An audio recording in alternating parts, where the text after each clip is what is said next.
Gloria a Dios. Dios les bendiga, mis hermanos. Pues ya estamos otra vez en línea, ya estamos otra vez conectados.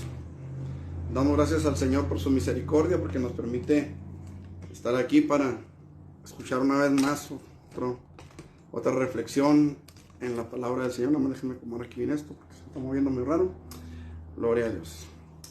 Damos gracias a Dios, hermanos, por su misericordia, amén, porque pues hemos tenido unos días bastante fríos. Y esto ha propiciado que como estamos en Urbi, en una cochera, pues no podemos estar ahí porque hay niños y hay ciertas incomodidades con el clima. Entonces estamos tratando de evitar eso. Y pues a petición también de nuestros hermanos que nos sugirieron, ¿verdad?, que estuviéramos transmitiendo a la distancia. Pues aquí estamos a la distancia transmitiendo, pero no dejamos de predicar la palabra del Señor. Amén. Voy a invitarle que abra su Biblia ahí en la primera epístola del apóstol San Pedro, primera carta de Pedro. Vamos a estar meditando en el capítulo primero, versículos 13 al 19. Primera de Pedro, del 13 al 19. Y me indican, por favor, con una mano cuando lo tengan. Si me pueden hacer ahí un dedito o algo para saber que ya lo tienen. Y bueno, pues vamos a comenzar. Amén. Damos gracias a Dios por su misericordia nuevamente. Mientras ustedes lo buscan, yo voy a orar para que Dios hable en nuestras vidas, que Dios sea el que se glorifique, Padre. En el nombre de Jesús, una vez más, nos acercamos al trono de tu presencia, Señor, reconociendo, Dios, nuestra gran necesidad de ti, la gran necesidad que tenemos de que tu palabra, Señor, llegue a nuestro corazón y germine y produzca fruto a 100 por 1, Señor. Venimos delante de tu presencia, Padre, reconociendo que necesitamos de tu gracia, Señor. Que esta palabra, Señor, sea viva en nuestro corazón y que produzca, Señor, en nosotros así el querer como el hacer, Padre. En el nombre de Cristo Jesús, nos ponemos en tus manos, Dios, creyendo y aceptando, Señor, tu palabra en su totalidad, Padre. En el nombre de Jesús, háblanos, pues. Espíritu Santo, este lugar es tuyo, Señor. Yo me hago a un lado, Señor, y te pido que seas tú quien tomes este lugar y quien hables a nuestras vidas. En el nombre de Jesucristo. Amén. Gloria a Dios. Bueno, mis hermanos, pues estamos ahí en la primera epístola del apóstol San Pedro. Capítulo 1, versículo 13. Dice: por tanto, ceñid los lomos de vuestro entendimiento, sed sobrios y esperad por completo en la gracia que se os traerá cuando Jesucristo sea manifestado. Como hijos obedientes, no os conforméis a los deseos que antes teníais estando en vuestra ignorancia, sino como aquel que os llamó es santo, sed también vosotros santos en toda vuestra manera de vivir. Porque escrito está: sed santos porque yo soy santo. Y si invocáis por Padre a aquel que sin acepción de personas juzga según la obra de cada uno, conducíos en temor todo el tiempo de vuestra peregrinación, sabiendo que fuisteis rescatados de vuestra vana manera de vivir, la cual recibisteis de vuestros padres, no con cosas corruptibles como oro o plata, sino con la sangre preciosa de Cristo, como de un cordero sin mancha y sin contaminación, ya destinado desde antes de la fundación del mundo, pero manifestado en los postreros tiempos por amor de vosotros. Leímos hasta el versículo 20, hermanos, pero la meditación se va a centrar solamente hasta el versículo 19. Solo que quise leer el 20 para tener la idea completa de lo que vamos a estar meditando. Y una vez más, mis hermanos, nuevamente el Señor nos trae al tema de la santidad una vez más. Yo sé y entiendo, hermanos, que este tipo de mensajes son mensajes que, a pesar de que debieran ser muy, muy abordados en los púlpitos cristianos, y yo sé que también a veces tienden a olvidarse un poco en los púlpitos cristianos. A veces quizá habrá púlpitos donde tienden a rayar en el pan con lo mismo este tipo de mensajes. Sin embargo, también nos damos cuenta que hay púlpitos en los que rara vez se tocan estos temas.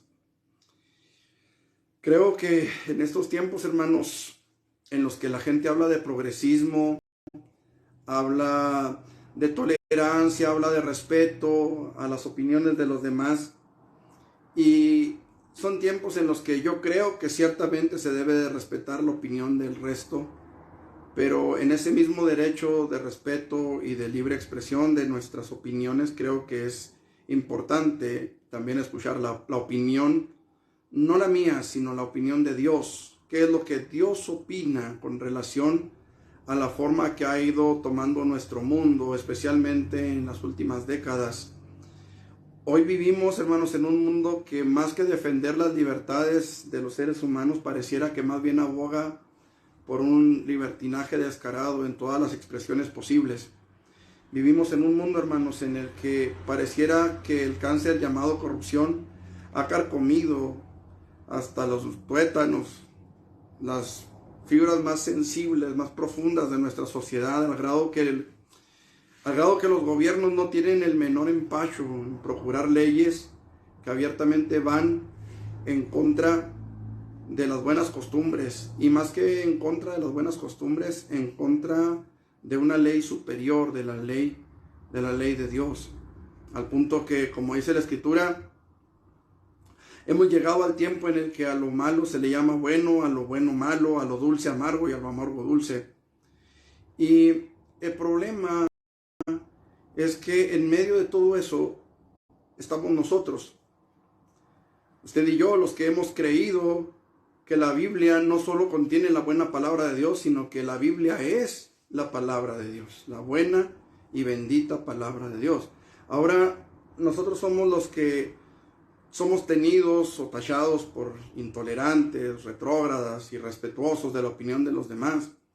Ahora somos nosotros los tachados de fanáticos, y la gente repudia el mensaje de verdadero amor que predicamos. Una cosa debemos entender, mis amados hermanos, y es que Dios mismo nos habla a través del apóstol Judas, diciendo que a algunos que dudan, dice el apóstol Judas, convencerlos. Es decir, nosotros tenemos la responsabilidad de convencer a aquellos que dudan de la salvación, de la palabra de Dios. Tenemos la responsabilidad de llevarles la palabra de vida eterna a sus corazones. A otros, dice Judas, salvad, arrebatándolos del fuego.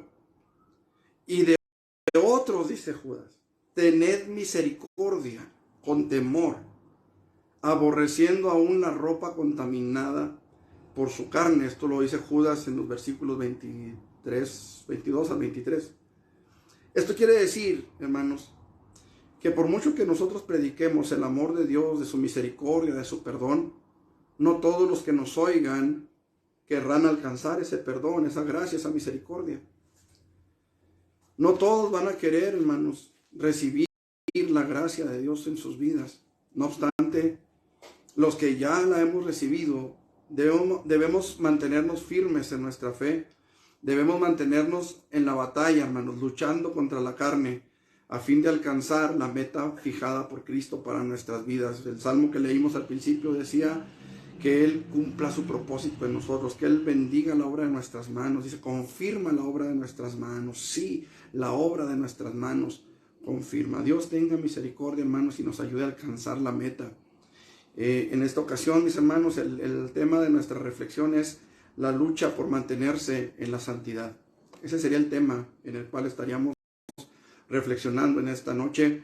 A pesar del concepto de la palabra o que el mundo tenga de la iglesia, este domingo hablábamos acerca de esto precisamente. Si usted sale a las calles a preguntar qué concepto tiene la gente de la iglesia, o sea, la gente de afuera, qué concepto tiene de la iglesia, vamos a encontrar calificativos muy diversos y quizá no todos nos agraden. Pero a pesar del concepto que el mundo tenga de la iglesia, es necesario que los creyentes nos mantengamos firmes en la lucha. Es necesario que los creyentes nos mantengamos firmes luchando, hermanos, por mantenernos en santidad delante de Dios. Y escucha lo que estoy diciendo, luchando por mantenernos en santidad. Vivimos en un mundo que constantemente nos ataca y debemos entenderlo así, como un ataque espiritual. No estoy hablando de la gente que piensa diferente. No estoy hablando de la gente que tiene preferencias diferentes. No estoy hablando de la gente que tiene religiones diferentes o que tiene un concepto diferente de lo que es la Biblia o la palabra de Dios. Estoy hablando de ataques espirituales, de hordas de maldad que atacan nuestras vidas a través de muchas cosas, de todo lo que este mundo les puede proporcionar, con tal de derribarnos de nuestra santidad, con tal de derribarnos de nuestra relación con Dios, con tal de derribarnos de la comunión con Dios. Y esto es algo que nosotros necesitamos entender. Y quiero que veamos, hermanos, si usted me lo permite, a la luz de la palabra de Dios, por lo menos 2 o 3 razones por las cuales es necesario que continuemos luchando firmes por mantenernos en santidad. Y lo primero que quiero ver lo encontramos en los versículos 15 al 16.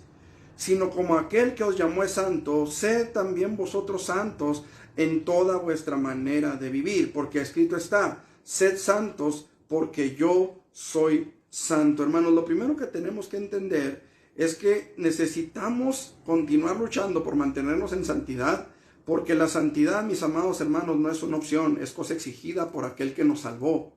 Él, hermanos amados, exige santidad, demanda santidad. Y esto es algo, hermanos, que nosotros necesitamos entender si queremos alcanzar la meta prefijada por el Señor de estar en su presencia en la eternidad. Una de las cosas que debemos entender es que la obediencia a la santidad en el creyente, hermanos, si de verdad deseamos con todo nuestro ser estar en la eternidad con Dios, no es una opción. No es algo que nosotros podamos decidir si lo hacemos o no. Es algo que Dios está demandando de nosotros. Alguien dijo, o hemos enseñado quizá muchas veces, que la santidad de Dios no tolera el pecado. Y creo que es al contrario, el pecado no toleraría la santidad de Dios. Cuando Moisés, en un arranque de fe, de audacia, no sé cómo llamarle, Moisés le dice a Dios, muéstrame tu gloria, déjame ver tu gloria, te ruego que me muestres tu gloria. Y Dios le dice a Moisés, voy a dejar que pase toda mi gloria frente a ti, pero tú no me vas a ver solamente mis espaldas. Voy a pasar proclamando mi nombre, voy a pasar frente a ti proclamando mi santidad, voy a pasar delante de ti proclamando mi gloria, pero no me vas a ver porque no me verá hombre y vivirá, dice Dios.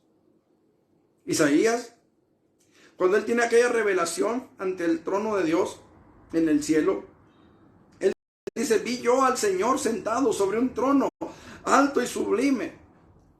Y entonces dice, sus faldas llenaban el templo, etcétera, etcétera. Pero él dice, ay de mí que soy muerto, porque han visto mis ojos al Altísimo. Ay de mí que soy muerto, que soy de labios inmundos, que vengo de un pueblo de labios inmundos. Y han visto mis ojos al Altísimo. Él tenía ese temor de ver al Altísimo y ser muerto, morir. ¿Por qué? Por la carga de pecado que había en él. Un serafín voló, con unas tenazas tomó un carbón encendido, lo puso en los labios del profeta y santificó los labios del profeta para que el profeta no muriera por la carga de pecado que había en sus labios. Él así lo menciona. Ay de mí que soy muerto, porque siendo hombre de labios inmundos y que vengo de un pueblo de labios inmundos, han visto mis ojos al Altísimo. Hermanos, Dios demanda santidad de nosotros porque Él espera que un día nosotros podamos estar en su presencia, contemplar su gloria, ver su majestad, estar delante de Él, postrarnos delante de Él, alabarle y verle cara a cara, como dice el apóstol Pablo, que un día le veremos. Ese es el deseo de Dios, ese es el anhelo de Dios, pero la santidad, amados hermanos, es cosa exigida, puesto que el pecado no puede habitar o cohabitar con la santidad de Dios. Esta tarde, mientras meditaba en esta palabra, me volvió una duda que en otro tiempo me ha venido también. De pronto me saltó esta duda mientras estudiaba y me fui nuevamente a Mateo capítulo 7, versículos 22 al 23, donde hay unas personas que se acercan a Jesús. Bueno, Jesús dice, muchos me dirán en aquel día, Señor, Señor. Y me llamó la atención, hermanos, y esta duda me viene de esta manera. No dudo que eso vaya a ser una realidad. Pero la cosa es, ¿por qué fueron desechados? Esa es la duda. ¿Por qué fueron desechados? ¿No profetizamos en tu nombre? y en tu nombre echamos fuera demonios, y en tu nombre hicimos muchos milagros, y en tu nombre fuimos, y en tu nombre venimos, y en tu nombre, y en tu nombre, y en tu nombre, y entonces les declararé, dijo Jesús, nunca los conocí. La pregunta es, ¿por qué fueron desechados? Hemos visto lo que significa, hermanos, el llamar a una persona 2 veces por su nombre. En este caso le dicen Señor, Señor. Y hemos dicho, hermanos, que aquello era un acto de suma confianza. Es decir, aquellas personas tenían toda la seguridad de que serían aceptados por Dios en su presencia en la eternidad, y sin embargo fueron rechazados. La Biblia no nos dice exactamente en qué consistió la falta de aquellos hombres.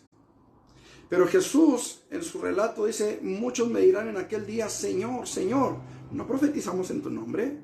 ¿No en tu nombre echamos fuera demonios? ¿No en tu nombre hicimos muchos milagros?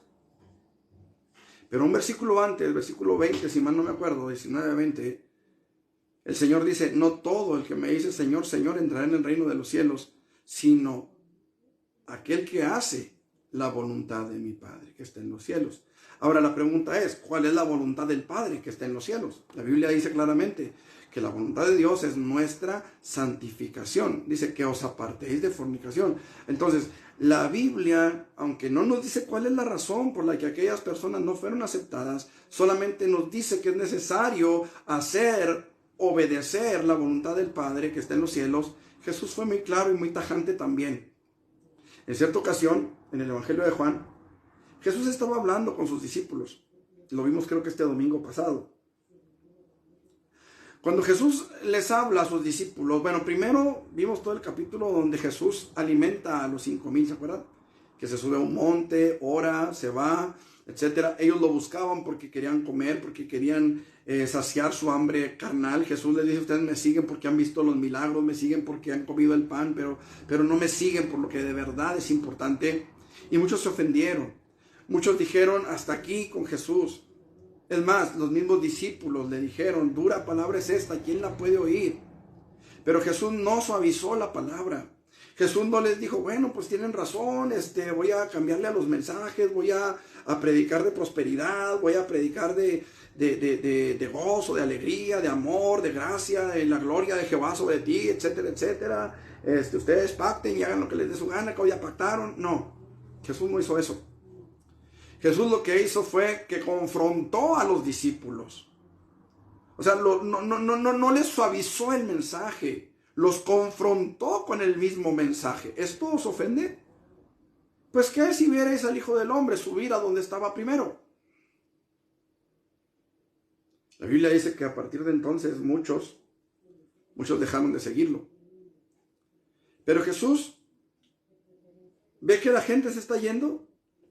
Llegó la pandemia, se vaciaron los templos, solamente regresó la mitad o menos, pero Jesús no suavizó el mensaje. Jesús les dijo a sus discípulos, ¿se quieren ir ustedes también? ¿Qué pasa en nuestros tiempos? ¿Qué está sucediendo en nuestros tiempos? Muchos han dejado de asistir a las congregaciones, muchos han dejado de asistir a los templos. Y no porque los templos estén cerrados, sino porque ya les ganó el internet, porque ya nos ganó la comodidad de estar en un lugar quizá más calientito, quizá más cómodo, qué sé yo. Pero el punto, amados hermanos, es que hoy nosotros necesitamos volvernos a las sendas antiguas y empezar a caminar nuevamente en busca de esa santidad que Dios demanda de nosotros. La Biblia no nos dice, repito, cuál fue la razón por la que aquellos hombres no entraron, pero lo cierto es, amados hermanos, que Jesús nunca suavizó su mensaje, siempre nos confrontó, siempre nos confronta, siempre nos va a hacer ver nuestro corazón, cómo estamos delante de Dios. Jesús fue muy, muy claro y fue muy, muy tajante. ¿Quieren acaso irse ustedes también? Esto es bien importante, hermanos.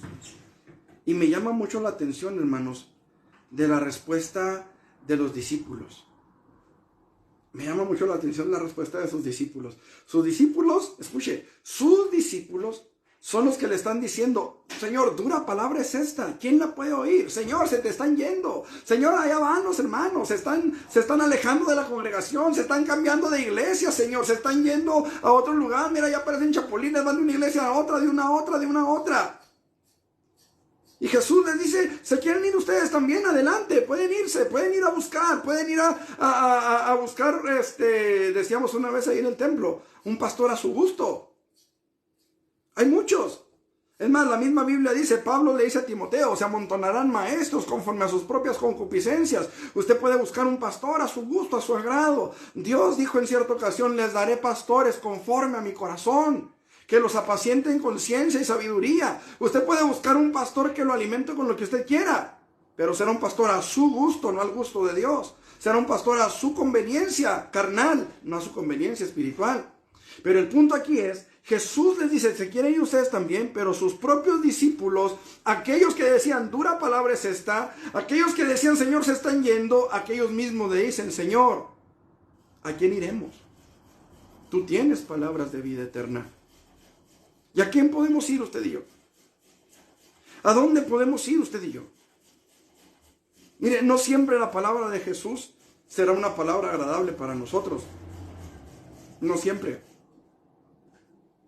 Jesús fue muy claro, fue muy directo. Es más, poquito más atrás, el mismo Juan el Bautista, hermanos. No le decía generación de víboras a los líderes, a los fariseos, a los que estaban ahí alrededor de él, a la gente que iba y se bautizaba. Jesús les dijo a los fariseos, sepulcros blanqueados. O sea, estamos hablando, hermanos, de una palabra que no era muy agradable. No siempre fue agradable la palabra de Jesús. En ocasiones la palabra de Dios puede lastimar bastante nuestro ego, nuestra carnalidad. ¿Cuántas veces, hermanos amados, hemos sabido de personas, ¿verdad?, que se levantan y se van? Porque sienten que la palabra está dirigiéndose directamente a ellos. Porque la palabra es un espejo y los está manifestando tal como son. Se están viendo a sí mismos reflejados en la palabra de Dios. En cierta ocasión, una persona se salió de la congregación a mitad de un mensaje que estábamos predicando. Después platicamos con él y le dije, ¿por qué te saliste del templo? ¿Por qué te fuiste? Me dijo, no, pues que todo lo que estaba diciendo me lo estaba diciendo a mí. Dios, hermanos, nos va a confrontar con nuestra realidad y a veces esa confrontación no nos va a gustar. Jesús le dijo a Pablo, dura cosa te es darle cosas al aguijón, dura cosa te es patear al aguijón. ¿Estaba hablando de su palabra? No, estaba hablando de sí mismo. Más allá de su palabra, mucho más allá de su palabra está Dios. Alguien dijo alguna vez que hay más poderoso que Dios, pues solamente Dios. Perdón, que hay más peligroso que la palabra de Dios, solamente Dios. El punto aquí es, amados hermanos, los discípulos pudieron reconocer y dijeron, ¿a quién iremos? Tú tienes palabras de vida eterna. Tus palabras son vida eterna. Tus palabras infunden vida a nuestro espíritu. Entonces, es esa misma palabra la que a veces lastima, la que a veces hiere. Esa misma palabra es la que también edifica nuestros corazones. Es la que también fortalece nuestras vidas y nos da la fuerza para seguir adelante en medio de todas las cosas que el mundo nos pone enfrente, hermanos. Por lo tanto, si en ella encontramos que la voluntad de Dios es un requisito indispensable para todos aquellos que anhelamos, porque yo anhelo, yo deseo estar en la presencia de Dios en la eternidad, entonces debemos de tomar esa declaración como una verdad absoluta. No es una verdad a medias y no es una opción. Cuando yo estaba más joven, nos tocó trabajar en el hospital militar, aquí en Chihuahua. Y estábamos haciendo un acabado, una textura que se hace con pintura epóxica, que se llama cáscara de naranja. Y estábamos ahí y de repente se fundió un foco. Y donde estábamos trabajando, de repente pasó un general, un oficial del ejército, un general. Y vio que el foco empezó a parpadear y que se apagó por completo. Entonces, así a lo lejos iba pasando otro soldado.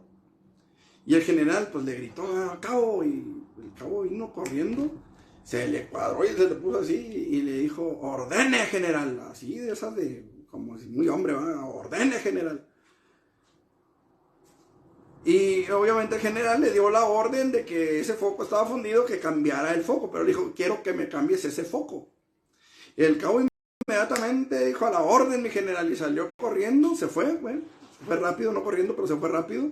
Al ratito llegó otro soldado, no el mismo cabo, llegó otro soldado con un foco, lo cambió y se fue. El cabo no se puso a discutirle al general. No sé si me estoy explicando. No se puso a decirle, oiga, pero pues ¿por qué yo? Pues ¿por qué me manda a mí? Pues si yo soy un cabo. ¿Qué pues? Mande uno de los rasos que andan por ahí. No, el general le dijo al cabo, cámbiame ese foco. El cabo ordenó más adelante a un raso, ¿verdad? O a uno de menor rango que él, que viniera y cambiara el foco. Y aquel soldado vino y cambió el foco. Ninguna de las órdenes fue discutida, ninguna de las órdenes fue de que yo, ¿por qué? Nomás a mí me manda, y no, nada. Ordene, mi general, y órale a hacerlo. Hermanos, cuando nosotros cuando entendemos que Dios es quien tiene toda autoridad sobre nuestras vidas y Él está ordenándonos que busquemos la santidad, que busquemos de su gracia, que busquemos el caminar sujetos a su voluntad, entonces no nos queda de otra, hermanos, no es una opción. Pablo le dice a Timoteo que milite la buena milicia. Y cuando él está a punto de terminar, él dice, he peleado, dice, la buena batalla, he acabado mi carrera, he guardado mi fe. O sea, él se sometió, él se sujetó. Pablo le dice a Timoteo, milita la buena milicia. Nosotros hemos recibido la orden directa de nuestro comandante supremo, del comandante supremo de los ejércitos celestiales. Y él, hermanos, él es quien está demandando santidad en nuestras vidas. Entonces, no es opción. No es una opción, es una orden. Y es una orden directa. Sed santos, dice, porque yo soy santo. ¿Quieres estar en su presencia? ¿Queremos estar en su presencia? Ahora, no estoy diciendo que sea fácil, porque no lo es. Todos tenemos nuestras luchas, pero también todos conocemos nuestros lados flacos, nuestras debilidades. Yo creo que todos las conocemos, no estamos ciegos en cuanto a eso. ¿Qué es lo que tenemos que hacer? La palabra del Señor dice, fortaleceos en el Señor siempre y en el poder de su fuerza. Efesios capítulo 6, versículo 10. Si tú no puedes en tus fuerzas, porque no vas a poder jamás, es necesario que vengamos a los pies del Salvador y le digamos, Señor, aquí estoy, aquí vengo. Señor, no sé, a lo mejor todo raspado otra vez, a lo mejor vengo sucio otra vez, a lo mejor vengo contaminado otra vez, a lo mejor volví a fallar en lo mismo, pero aquí vengo, Señor. Necesito que me fortalezcas, necesito que me limpies, necesito que me ayudes, necesito que tu gloria venga sobre mi vida y me ayudes a vivir en la santidad que tú estás demandando de mí. ¿Por qué? Porque en mi carnalidad, en mis fuerzas, en mis debilidades, Señor, necesito que me fortalezcas, porque yo no puedo sin ti. Y amado hermano, esto es algo que necesitamos reconocer, que nosotros solos no podremos llegar a esa meta, nosotros solos no podremos llegar a esa santidad que Dios demanda. Necesitamos su Espíritu, y le tengo noticias, el Espíritu Santo está a disposición del creyente. Si nosotros, amado hermano, hemos descuidado nuestra comunión con el Espíritu Santo, si hemos dejado de orar, si hemos dejado de leer la palabra, si hemos dejado de ayunar, de asistir a los cultos, hoy es el día de decirle, Espíritu Santo, ven sobre mi vida, llena mi corazón, derrama tu presencia sobre mí, toma el control de mi alma, toma el control de mi vida, toma el control de mis pensamientos, de mis emociones, de mis acciones, de todo lo que soy, porque el Espíritu Santo te va a dar la fuerza, el Espíritu Santo te va a dar la energía, el Espíritu Santo te va a dar la gracia para que puedas alcanzar la santidad. Amado hermano, Dios no te va a exigir algo. Escucha lo que te voy a decir. Dios no te va a exigir algo que Él no esté dispuesto a ayudarte a conseguir. No sé si me estoy explicando. Fíjate cómo dice la palabra. Perdón. Sed santos porque yo soy santo. Pero en el versículo 14, 15, dice, sino como aquel que os llamó es santo, sed también vosotros santos en toda vuestra manera de vivir. Yo le pregunto, cómo es santo Dios. ¿Qué nivel de santidad tiene Dios? ¿Algún día podremos alcanzar ese nivel de santidad? Yo creo que no. Pero tenemos al Espíritu Santo que nos ayuda en nuestras debilidades. Tenemos al Espíritu Santo que nos ayuda a vencer. Tenemos al Espíritu Santo que nos da la dirección, que nos da la gracia, que nos llena de su misericordia, para que usted y yo podamos avanzar en nuestra vida y podamos llegar a esa meta que Dios ha establecido para nosotros. Es importante, hermano, que nosotros entendamos esto. Hoy nosotros necesitamos entender que es una exigencia de Dios, pero que Él nos va a dar lo necesario para que lleguemos. Si nosotros le buscamos, me buscarán y me hallarán, porque me buscarán de todo su corazón.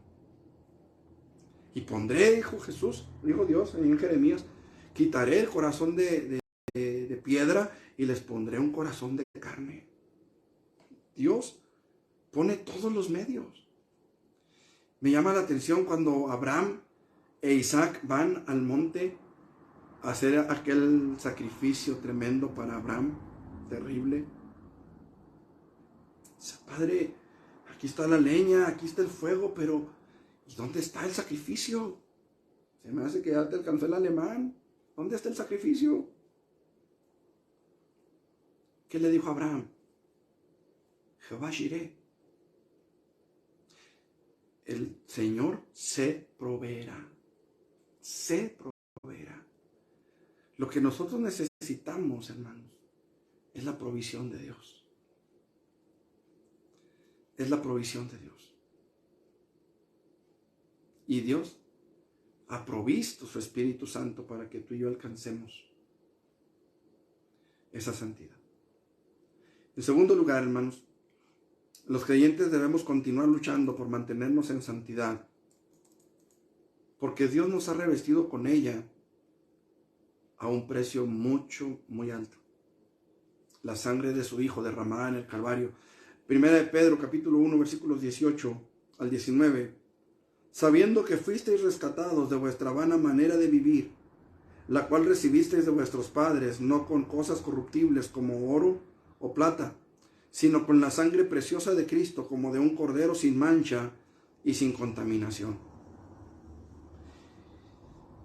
Es muy triste, hermanos, pero podemos darnos cuenta de personas para quienes el precio de la salvación pareciera un chiste. Sin embargo, no podemos dejar de pensar en lo que Dios, el Padre, habrá sentido en el momento en el que su Hijo, nuestro Salvador, estaba siendo salvajemente golpeado por las órdenes de aquellos perversos que se hacían llamar hombres de fe. Cuando los sacerdotes y la gente religiosa le escupían, le abofeteaban, le llevaron ante Poncio Pilato, lo entregaron a muerte, pedían a gritos que lo mataran, que lo crucificaran. No pedían cualquier clase de muerte, pedían una muerte de crucifixión. O sea, la peor muerte de la época. Se dice que las cruces, nosotros estamos acostumbrados a ver unas crucesotas altas, largas, ¿verdad? Se dice que las cruces romanas, hermanos, en realidad no eran tan altas. Creo que lo más alto, no recuerdo muy bien el dato, pero creo que lo más alto que las levantaban era 1,5 metros, o sea, no estaban muy altas. Pero se dice que en el caso de Jesús, la cruz llegó a medir 3 metros. O sea, el doble. Y eso era, hermanos, para exhibirlo, para que él tuviera una mayor exhibición, para que más gente lo pudiera ver desde más lejos. O sea, estamos hablando, hermanos, de una humillación total. Estamos hablando, hermanos, de una humillación terrible para Jesús. Ellos pedían que liberara a un asesino. Mientras Jesús estaba siendo azotado, mientras Jesús estaba siendo golpeado, lacerado, escupido, humillado, ellos pedían que se liberara a un asesino. ¿Qué pasaría por el corazón de Dios cuando aquellos soldados romanos azotaban a Jesús, cuando le pusieron la corona de espinas y el manto de púrpura para hacer escarnio de él? Los antiguos soldados romanos tenían un juego cruel. Ellos vendaban los ojos de los reos de muerte, los vendaban por completo, les tapaban los ojos y los golpeaban. A ver, adivina quién te golpeó. Se formaban, hermanos, todos los soldados. O sea, estamos hablando de, no sé, los pretorianos al menos, ¿verdad? ¿Cuántos serían? ¿Quién sabe? Pero una legión eran 2500 aproximadamente. Entonces, se formaban los soldados, hermanos, o hacían un círculo, hay una bola, un montón de gente. Les vendaban los ojos y empezaban a golpearlos uno por uno. Profetiza quién te golpeó. Y dime quién fue el que te golpeó. Y téngale, téngale, téngale. La Biblia dice, hermanos, que Jesús no abrió su boca. Y eso me llama mucho la atención, porque Jesús perfectamente podía haber dicho, fue fulano, fue sultano, aunque no conociera a los soldados. O sea, me refiero humanamente, aunque nunca los hubiera visto antes humanamente, él sabía perfectamente quiénes eran los que lo golpeaban. Pero él guardó silencio. Ese juego, hermanos, duraba hasta que el preso adivinaba quién lo había golpeado. O sea, era, hermanos, podía durar horas recibiendo golpes de diferentes personas. El reo. ¿Me explico? O sea, fue algo, hermanos, terrible para Jesús. Y él guardó silencio. La Biblia no nos dice, hermanos, que Jesús haya adivinado o profetizado como le pedían los soldados quién le había golpeado. Me imagino por la historia que los soldados lo siguieron golpeando hasta que llamaron a Jesús delante de Pilatos otra vez. No puedo, hermanos, si no quiero poner mis propios pensamientos en la mente de Dios. Por supuesto que no. Ni por encima de su palabra, ni pretendo ocupar el lugar de Dios en este asunto, pero yo como padre, yo tengo 2 hijos. Y Pablo decía, ¿quién enferma? Y yo no enfermo. ¿Quién sufre? Y yo no me indigno. Él amaba a la iglesia. Yo amo a mis hijos. Y los amo de tal manera, hermanos, que cuando ellos se enferman, yo enfermo con ellos. Que cuando ellos están heridos, hermanos, a mí me duele. Hace algunos años,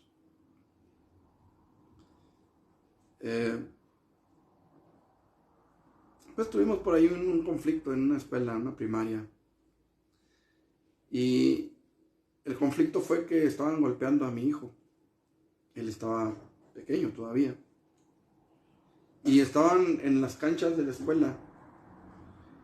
Y el director de la escuela estaba así a un lado de mí. Y yo estaba por fuera del barandal de la escuela. Y le dije al director, oiga, le están pegando a mi hijo. Allí enfrente de todos. Él estaba sentado en una grada. Y en la parte de arriba, atrás, se sentó otro niño. Y el niño empezó a patear a mi hijo en la espalda. Y le dije al director, oiga, le están pegando a mi hijo. Y el director me dijo, ¿y qué quiere que yo haga? Hermanos, en ese momento me entró una indignación, un enojo. O sea, humanamente estoy hablando como humano y creo que si usted se puede poner en mi lugar, creo que pensará igual. O sea, fue una indignación. Es el director, es la autoridad sobre la escuela, sobre los niños que están ahí, la máxima autoridad en la escuela. ¿Y qué quiere que yo haga? Me dijo. Aquí es donde cobra importancia, hermanos, esa frase de Jesús. Padre, perdónalos. No saben lo que hacen. Me llama mucho la atención, hermanos, que Jesús haya dicho eso en la cruz. ¿Por qué lo dijo? ¿Qué pasaba por la mente del Padre en ese momento? Hay una película, usted la conoce, de Mel Gibson. Y en esa parte de esa escena, que creo que Mel Gibson tuvo una imaginación bastante creativa, aunque en realidad, más que imaginación, él se metió a estudiar la escritura. Pero me refiero a imaginación en este sentido. Cuando Jesús está en la cruz, cuando el actor estaba ahí representando a Jesús en la cruz, hay una gota que cae del cielo a la tierra y se produce un terremoto. Como queriendo ilustrar una lágrima que cae del Padre a la tierra. Yo no sé y no quiero, repito, meterme en la mente de Dios, no quiero meterme a poner mis pensamientos en la mente de Dios. Pero Jesús, hermanos, dijo: Padre, perdónalos, no saben lo que hacen.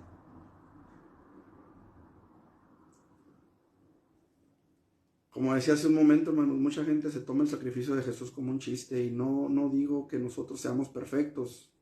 No, claro que no. Es más, el propio apóstol Pablo dijo de sí mismo: no que lo haya alcanzado ya, ni que ya sea perfecto, sino que prosigo por ver si logro hacer aquello para lo cual fui también nacido por Cristo Jesús. Y él mismo dice: hermanos, yo mismo no pretendo haberlo alcanzado ya, pero una cosa hago, dijo el apóstol Pablo, olvidando ciertamente lo que queda atrás, prosigo a la meta, prosigo al premio del supremo llamamiento de Dios en Cristo Jesús. ¿Qué dejaba atrás Pablo? ¿Qué dejó atrás? Él decía: prosigo. A lo mejor Pablo podía haber dejado, no sé, triunfos, victorias, la salvación de gente, Timoteo, no sé, la sanidad del procónsul, en fin, pudo haber dejado atrás muchas victorias, pero también pudo haber dejado atrás derrotas. Cuando Pablo llegó a Atenas fue un lugar, hermanos, donde el ánimo de Pablo se vino abajo. Y usted puede leer el libro de los Hechos y se va a dar cuenta cómo el espíritu de Pablo se enardecía al ver a la ciudad entregada a la idolatría. Y luego empieza a predicarles de Cristo, empieza a hablarles de ese Dios no conocido. Y cuando empieza a hablar de la resurrección de los muertos, le dicen: ay, te vimos después, estás medio destrampado. Entonces, qué importante es, hermanos. Pablo dejó todo eso atrás. ¿Y sabe por qué lo dejó atrás, hermanos? Porque él quería alcanzar la meta. Porque él quería alcanzar el premio del supremo llamamiento. No era perfecto, pero él se extendía a lo que está delante. Yo no soy perfecto, pero ¿sabe qué estoy haciendo? Estoy extendiéndome a lo que está delante de mí. Yo quiero llegar a la meta. Yo quiero llegar, hermanos, a donde Cristo está esperando por mí. Yo quiero llegar a ese punto, hermanos, en el que en el momento preciso yo pueda escuchar esa trompeta, yo pueda escuchar la voz de Dios diciendo: sube acá, y pueda llegar a su presencia. Pablo dejó atrás muchas cosas, y aquí podríamos pensar en muchas otras cosas que a lo mejor no alcanzamos a visualizar, ¿no? Pero lo cierto, hermanos, es que él sabía que todavía tenía que esforzarse. Era Pablo, el apóstol Pablo. Y para muchos, Pablo es uno de los grandes héroes de la fe. Yo me incluyo. ¿Por qué? Porque Pablo, sin haber estado con Jesús en esos 3 años y medio, él fue arrebatado al tercer cielo, y él pudo ver cosas tremendas y dio su vida por aquel a quien antes perseguía. Pablo llegó a ser un hombre de Dios. Pero aún así él decía: todavía no lo alcanzo, todavía no llego, todavía me falta. Él sabía que tenía que esforzarse y permanecer firme al llamado de Dios, fiel al llamado de Dios. Hoy muchos se levantan y toman el ministerio como una broma, como de pronto parece que como que no tenemos o no entendemos el compromiso que hemos adquirido para con Dios, y no le damos importancia al precio que se pagó por ese perdón, por esa salvación que Dios nos ha entregado gratuitamente. Hoy es tiempo de que meditemos un poquito en esto, hermanos. Mire,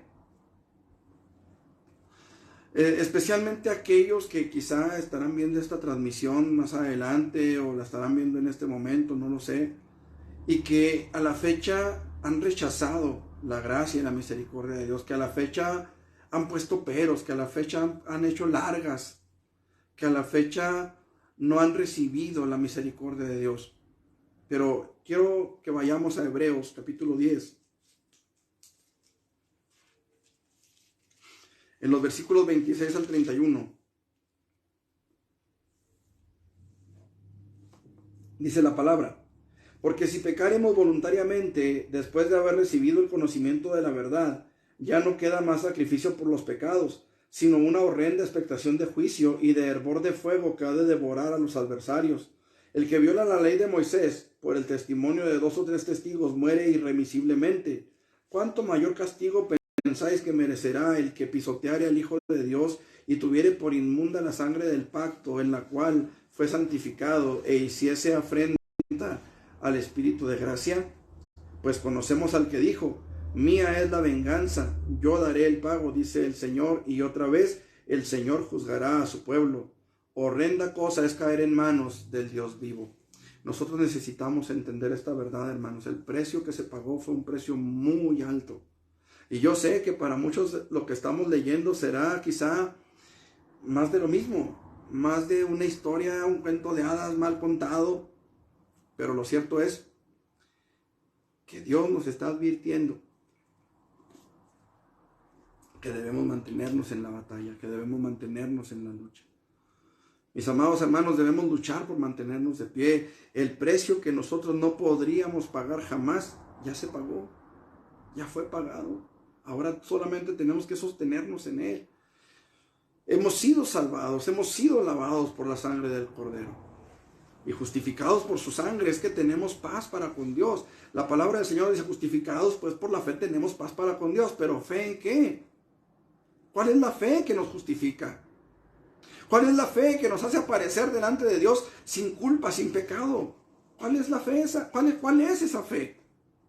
No es la fe en que todos somos dioses, no es la fe en que somos cristitos, no es la fe en que somos Jehová Junior, no es la fe en Buda, no es la fe en otros dioses, sino la fe en la muerte y resurrección de Jesucristo. El que creyere y fuere bautizado será salvo, pero el que no creyere será condenado. ¿Cómo pues invocarán en aquel en el cual no han creído? ¿Y cómo creerán en aquel de quien no han oído? ¿Y cómo oirán sin haber quien les predique? Hermanos amados, hoy usted y yo hemos entendido y hemos conocido al Dios de la palabra.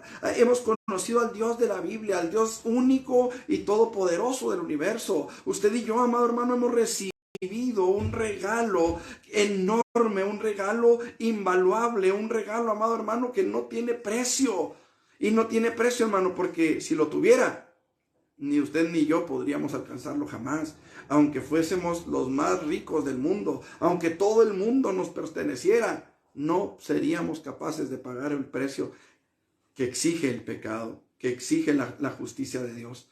A nosotros no nos ha costado, y sin embargo, el precio que se pagó fue muy alto. Así que, como dice la Escritura, retén lo que tienes para que ninguno tome tu corona. En tercer lugar, hermanos, los creyentes debemos continuar luchando por mantenernos en santidad. Y esto es lo hermoso de esta reflexión, hermanos. Porque dentro de no mucho tiempo, y repito, dentro de no mucho tiempo, será manifestado Jesucristo. Y la iglesia de Jesucristo será llevada a su presencia por la eternidad. Primera de Pedro, capítulo 1, versículo 13. Por tanto, ceñid los lomos de vuestro entendimiento, sed sobrios y esperad por completo en la gracia que se os traerá cuando Jesucristo sea manifestado. Gloria en nombre de Jesús. Un día Jesús será manifestado. ¿Qué quiere decir esto? Que un día el Señor vendrá y sus santos ángeles vendrán con Él. Y aquellos que creyeron en Él, aquellos que pusieron en Él su confianza, aquellos que tomaron la palabra y la atesoraron en su corazón y trataron de vivir en ella conforme al propósito de Dios, conforme al plan de Dios, aquellos que sean tenidos por dignos por Dios, vendremos con Él nuevamente. ¿Pero cómo vamos a venir con Él? Bueno, en eso consiste. Seremos arrebatados, seremos llevados a su presencia. Primera a los Tesalonicenses, capítulo 4, versículos 13 en adelante, nos dice que al final, al toque de la trompeta, dice: los muertos en Cristo resucitarán primero, luego nosotros los que vivimos seremos arrebatados y estaremos con ellos, alcanzaremos al Señor en las nubes y estaremos con Él para siempre. Y cuando Él regrese con sus santos ángeles, nosotros vendremos con Él y Él establecerá su reino en la tierra. Hermanos, vivimos en un mundo de cabeza, un mundo donde reina la anarquía, en un país en el que, como en muchos otros, pareciera que hay dos gobiernos. Uno, el de la televisión, el que sale dando discursos, el que sale diciendo que todo va bien. El otro, el que está en las calles. Y ya sabe a lo que me refiero, al crimen, los delitos, en fin, hermanos. Hace unos días estuve platicando con algunas personas que me decían que ellos tenían que ir a la sierra, a algunos lugares de la sierra, visitan algunos lugares de la sierra.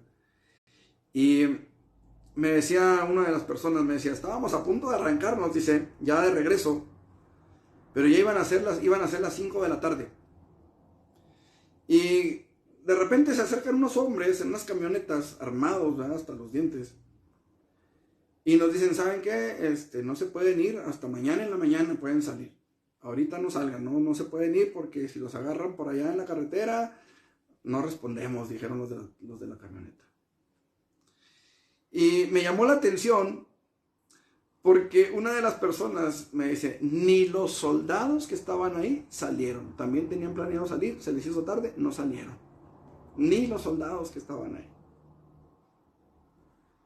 Entonces, vivimos en un país, hermanos, en donde pareciera que hay dos gobiernos. De hecho, ellos cuando, como van y vienen muy seguido, ellos dicen, la otra autoridad. Los de la otra autoridad. Entonces, esto no es nada más en México, hermanos. Esto sucede en diferentes partes. O sea, no podemos clavarnos nada más aquí en México o pensar que es algo nada más aquí en México, hermanos. El mundo entero, hermanos, está bajo el maligno. Así está nuestro mundo, hermanos. Hay personas, hermanos, que abusan del poder que tienen. Hermanos, usted va por la calle, le sale a alguien con una pistola y usted le tiene que dar todo lo que traiga, porque aquel trae una pistola. ¿Me explico? O sea, estamos viviendo, hermanos, tiempos bien tremendos en la tierra. Así está nuestro mundo, un mundo en el que los fuertes abusan de los más débiles, donde al parecer la delincuencia ha prevalecido sobre la justicia. Nada más y nada menos, hermanos, en los Estados Unidos, ahorita se está llevando a cabo un juicio contra una persona ex o parte del gobierno de los gobernantes anteriores, que ahorita está, hermanos, en un proceso por, no sé en realidad cuál sea el cargo, pero los testimonios que se han dado en su contra hablan de enriquecimiento ilícito, hablan de corrupción, hablan de coaliciones con el narco, con diferentes grupos de narcotraficantes que le pagaban para que él hiciera a un lado a los policías o para que los policías no revisaran los equipajes en los aeropuertos o en las aduanas, para que ellos pudieran pasar libremente con las drogas, etcétera, etcétera. Y hermanos, esto no es nuevo y esto, amado hermano, no va a terminar hasta que Cristo establezca su reino. El gobierno no va a poder hacer nada, hermanos, en realidad, en contra del crimen organizado. ¿Y sabe por qué? Porque el crimen organizado está dentro del mismo gobierno muchas veces. Hace tiempo trabajaba yo en una tienda de pinturas y me acuerdo que llegó una persona que tenía un local en El Pasito, pero lo cerró. El Pasito, para los que no conocen aquí Chihuahua, es una especie de tianguis de mercado de locales que están ubicados en el centro de la ciudad. Y recuerdo que este señor iba a pintar un local que estaba abriendo. Y él nos comentó que estaba cerrando, o que había cerrado el local que tenía en El Pasito, porque llegaron unas personas a exigirle cuota. Usted sabe, ¿verdad? Los que andan ahí cobrando el piso y que no sé qué. Entonces este señor se arrancó al Ministerio Público a poner una denuncia. Y el licenciado que lo atendió, el licenciado que le estaba tomando la denuncia, pues estaba tomando el nombre, dirección de local y que no sé qué va. Y cuando el hombre le da la dirección del local o el número de local que tenía en El Pasito, el juez o el licenciado del Ministerio Público, el que le estaba tomando la declaración, comenta este señor, se me queda viendo, dice, y me dice, ¿y qué no te dijimos que no vinieras? El licenciado del Ministerio Público. Entonces, son situaciones, hermanos, en las que nosotros a veces nos sentimos rebasados, nos sentimos desesperados. Y estoy hablando de cosas, hermanos, que a lo mejor pudieran rayar en la política. Y este mensaje no tiene nada que ver con la política, ¿sí? No es mi deber hablar de política. Creo que de política ya estamos un poquito cansados. Pero, ¿qué le parece si hablamos del clima? ¿Cómo lo ha tratado el frío? ¿Cómo lo ha tratado el calor a los que están allá en el calor? Hermanos, el clima está vuelto loco. Hace el año pasado, unos meses atrás, hubo unos huracanes que llegaron hasta Groenlandia, hermanos. ¿Cuándo un huracán había llegado a Groenlandia? Pero el planeta, hermanos, se está volviendo, como que el planeta se está desquitando, como que se está vengando de toda la basura que le hemos echado. Como que el mundo se está desquitando de tanto descuido de nuestra parte hacia el ecosistema o hacia los ecosistemas, hacia la naturaleza que Dios nos puso tan hermosa, hermanos. Terremotos que suceden con mayor frecuencia, agujeros que se abren ¿cómo le llaman? Los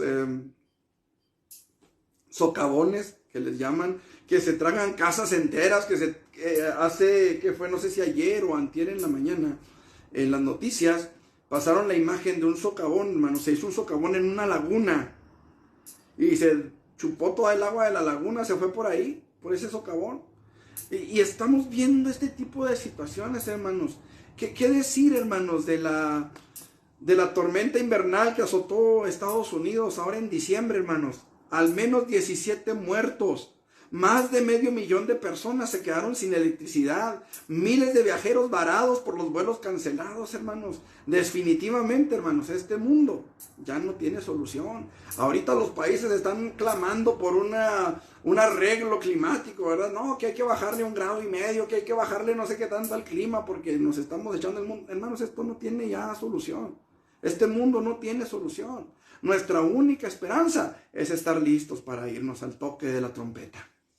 Esa es nuestra esperanza y es lo único que nos queda esperar, hermano. Los gobiernos van a ser incapaces de luchar contra la corrupción. El planeta ya no puede soportar tanta contaminación. Y lo curioso, si así lo quiere usted llamar, es que muchas cosas de las que están pasando ya estaban escritas en la Biblia. Ahorita la gente está sorprendida porque se está secando el río Éufrates. Está en la Biblia. El calentamiento global. Pedro, el mismo apóstol Pedro dice que los elementos ardiendo se fundirán. O sea, estamos hablando, hermanos, de una situación que ya humanamente no tiene remedio. Y no, hermano, no es que las cosas le hayan salido mal a Dios, que las cosas se hayan salido del control de Dios.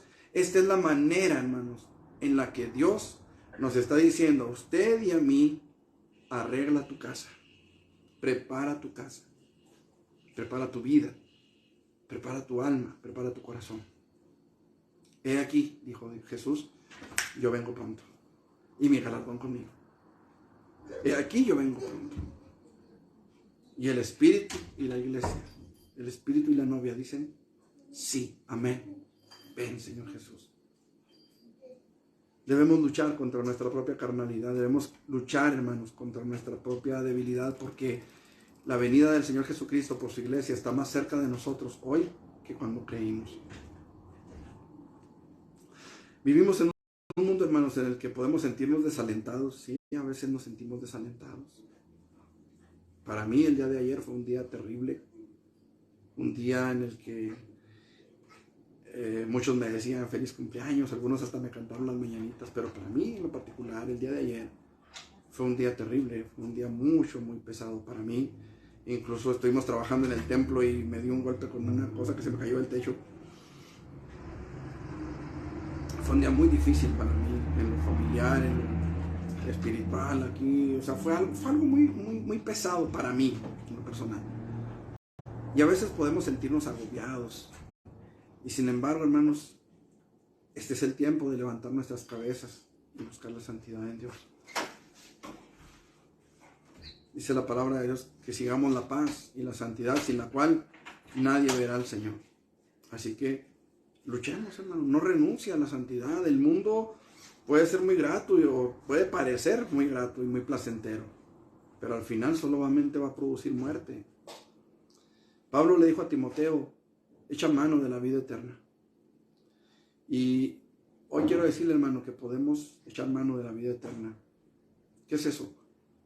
¿Qué es echar mano de la vida eterna?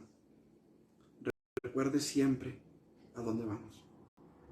Recuerde siempre lo que nos espera del otro lado. Recordemos siempre, hermanos, que después de la batalla, como dice el himno, y lo dijo también el apóstol Pablo, después de la batalla, Dios nos coronará. Dios nos coronará. ¿Quiere orar conmigo? Padre, en el nombre de Jesús vengo delante de tu presencia, Señor, dándote gracias por tu palabra, Señor. Gracias porque has hablado de nuestras vidas. Y gracias, Señor, porque nuevamente nos recuerdas que tú estás por venir y que nosotros necesitamos estar preparados, Señor, como aquellas vírgenes prudentes que prepararon sus lámparas con aceite extra, Señor, para esperar la venida del novio, Señor. Hoy nosotros nos presentamos delante de ti. Hoy venimos delante de tu presencia para suplicarte, Señor, que tu Espíritu Santo llene nuestras vidas, que limpies nuestros corazones y nos llenes de tu gracia, Señor. Ayúdanos, Padre, a procurar la santidad. Ayúdanos a luchar por ella, Señor. Que el mundo no nos engatuse, Señor. Que el mundo no nos deslumbre. Que el mundo no nos agobie. Que el mundo no nos lleve, Señor, a renunciar, Padre. Ayúdanos a seguir luchando. Ayúdanos a seguir esforzándonos. Ayúdanos a seguir buscando tu gracia, tu misericordia, Señor. Ayúdanos, porque sí necesitamos de tu ayuda, Señor. No somos autosuficientes. No somos tan fuertes como para vencer la tentación por nosotros mismos. Por eso Jesús, Señor, en la oración modelo que nos enseñó, Padre, nos dijo que orásemos a ti y te pidiésemos que no nos dejes caer en tentación, Señor. Ayúdanos, pues, Padre, porque sí queremos alcanzar la santidad, sí queremos llegar a tu presencia, sí queremos, Señor, estar delante de ti en la eternidad, Padre. En el nombre de Jesús, ayúdanos a llegar. Gracias te damos, Señor, por tu misericordia y por tu fidelidad, Padre, en Cristo Jesús. Amén.